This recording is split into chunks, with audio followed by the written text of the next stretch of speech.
Yo les postes, bienvenue dans cette nouvelle vidéo les postos, on va débriefer la victoire du Real Madrid 3-0 à Elche et surtout savoir si réellement le Real Madrid est encore une fois favori pour la victoire finale en Ligue des Champions, qui serait la 15e Ligue des Champions pour l'histoire du club, qui est à l'heure actuelle, on va pas se mentir, le meilleur club du monde, le meilleur club dirigé, le meilleur club managé.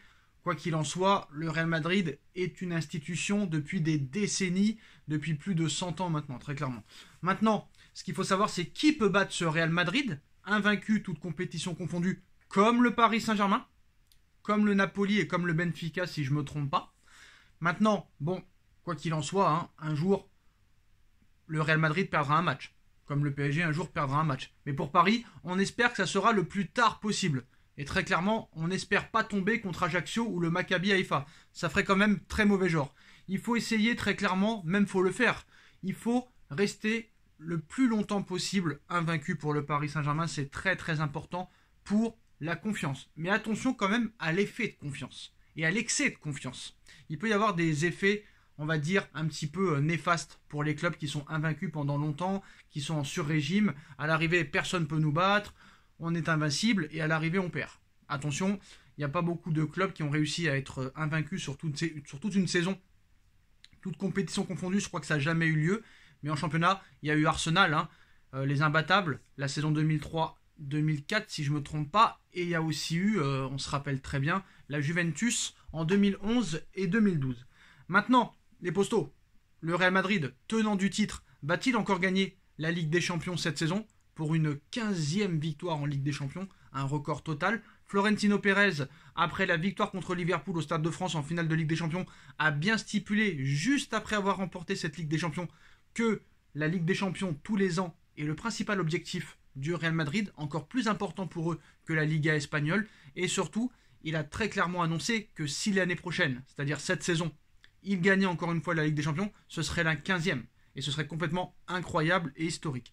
Alors d'abord, pour débriefer ce match contre Elche, on va voir notamment si le Real a encore les moyens de remporter cette Ligue des Champions et qui peut aller chercher cette équipe du Real Madrid. Après, comme je l'ai dit, je tiens à le préciser, et je le dis souvent pour ceux qui connaissent mes vidéos depuis très longtemps, la vérité du mois d'octobre n'est pas celle du mois de mai ou du mois d'avril ou du mois de mars. Très clairement. Aucune équipe est imbattable. Aucune équipe. Quand le Real Madrid a gagné en 2016, en 2017, en 2018, tout le monde disait que tous les ans, ça allait être le Real Madrid qui gagnerait la Ligue des Champions. Après ces 3 victoires d'affilée en 2016, 2017, 2018, le Real Madrid est tombé en 8e de finale contre l'Ajax, puis en 2020, puis en 2021. Donc voilà, il y a toujours une fin de cycle. Mais très clairement, le Real Madrid est un sérieux concurrent pour cette saison, très clairement. Alors, on va regarder un petit peu déjà la victoire contre Elche, malgré 3 buts refusés. Le Real Madrid a disposé facilement 3-0 de Elche. Voilà. Bon. Dernier de Liga. Victoire logique. Quoique tout le monde ne gagne pas 3-0 à l'extérieur. Donc au stade Manuel Martínez Valero, des réalisations de Fede Valverde, qui est peut-être l'un des meilleurs milieux de terrain au monde à l'heure où on parle. Karim Benzema, à peine ballon d'or, déjà buteur. Et de l'entrant Marco Asensio ont permis au Real Madrid de conserver leur invincibilité et leur place de leader. Elche reste dernier du championnat avec 0 succès en 10 rencontres. Donc les buteurs Valverde, Benzema et même Asensio maintenant qui commence à remarquer. Donc pour son premier match après le sacre du Ballon d'Or et le Classico gagné tranquillement contre le Barça 3-1 où il fut buteur, Karim Benzema, capitaine du Real Madrid, était bien titulaire pour le déplacement chez le bon dernier de Liga. Elche, bon, voilà, n'a rien pu faire, très clairement. L'entraîneur madrilène Carlo Ancelotti n'a pas pris ce match à la légère, très sérieux Carlo, et a opéré seulement à 2 changements dans l'habituel 4-3-3 par rapport à la rencontre du FC Barcelone. Antonio Rüdiger, sans son masque, fait son retour dans le 11 de départ à la place de Ferland Mendy en défense centrale, replaçant Alaba au poste de latéral gauche. Aurélien Tchouaméni a cédé sa place à Rodrigo, ailier droit, faisant revenir Valverde dans le milieu à 3 avec Luka Modric et Toni Kroos. Pour le reste, ça n'a pas bougé, avec Lunin qui était encore dans les buts en lieu et place de Thibaut Courtois, lauréat du trophée Yachine.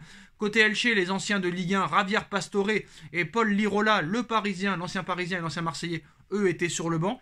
Donc dans une belle ambiance au stade Manuel Martínez Valero, le dernier vainqueur de la Ligue des Champions a sans surprise conservé le ballon tout le match avec beaucoup de mouvements, avant d'ouvrir le score dès la 6e minute de jeu par l'inévitable ballon d'or français Karim Benzema. KB9 finalement signalé hors jeu malheureusement pour une position un peu trop avancée de Vinicius Junior après un magnifique jeu en triangle.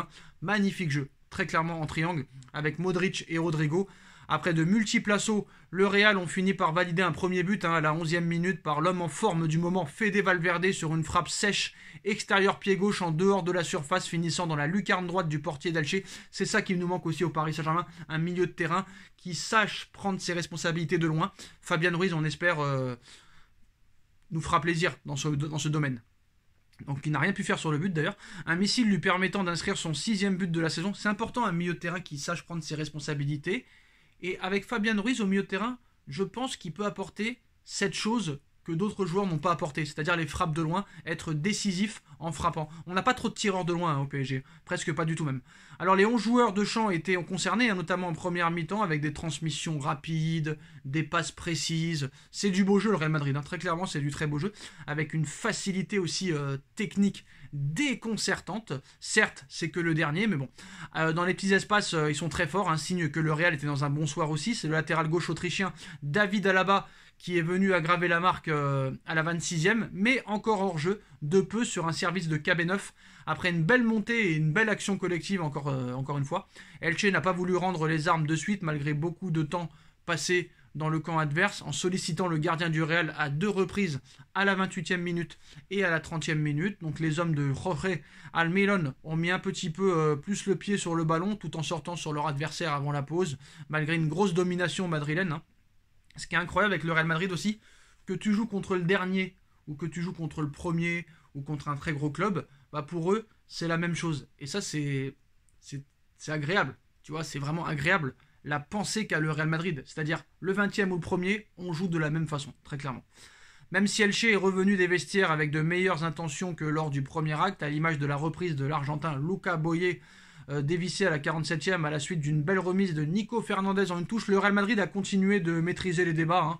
Les deux coachs ont décidé de faire rentrer du 109 à l'heure de jeu avec les entrées de Fernandez et Milia côté Elche et de Tchouaméni pour Modric côté Maison Blanche. Donc le nouveau ballon d'or français a failli remettre tout le monde d'accord avec une grosse frappe surpuissante du droit à la 50e, obligeant le gardien à s'employer, avant de, par enchaînement, on va dire, un enchaînement de classe mondiale, punir Elche pour la 2e fois de la soirée, mais encore refusé pour une position de hors-jeu, décidément, 3 buts refusés. 3e but de la soirée refusé au Real Madrid. Et moi, ce que j'ai trouvé incroyable, c'est qu'ils étaient épatants, le Real Madrid. On voit ce plaisir de jouer au football, ce plaisir d'attaquer, ce plaisir de jouer collectif, ce plaisir de toujours vouloir marquer des buts. C'est ça qui manque aussi un petit peu au Paris Saint-Germain.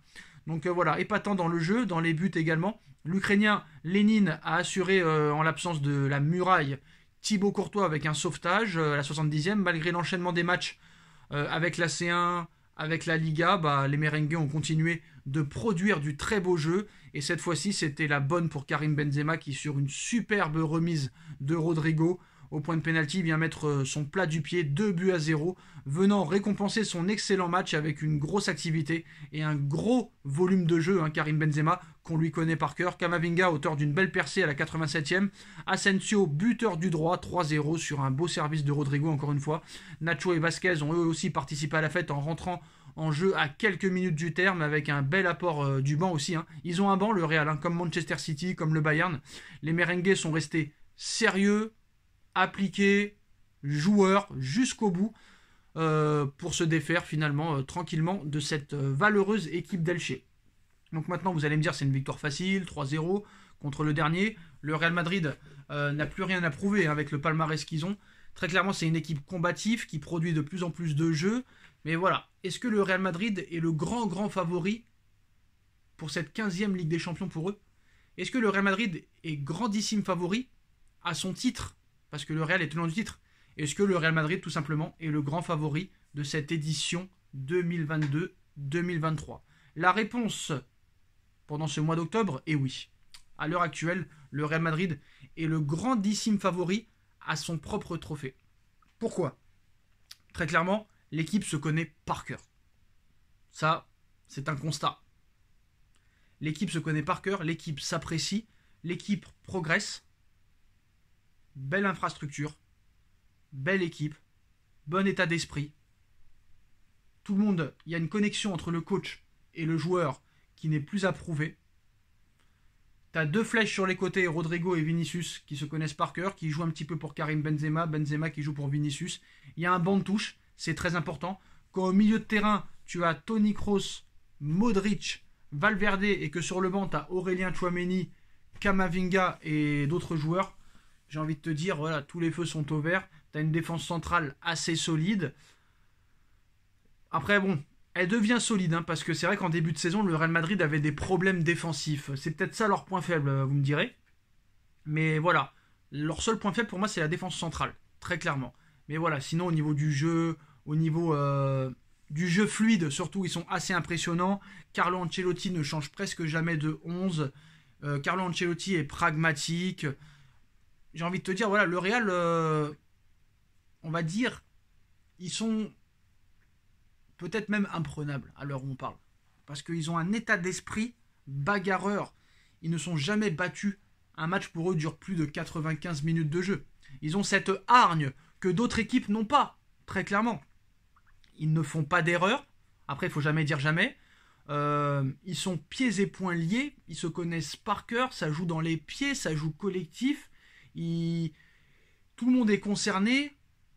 J'ai envie de te dire, qui c'est qui peut battre cette équipe-là? Honnêtement, sur un match, tout est possible. Très clairement, sur un match aller-retour, tout est possible.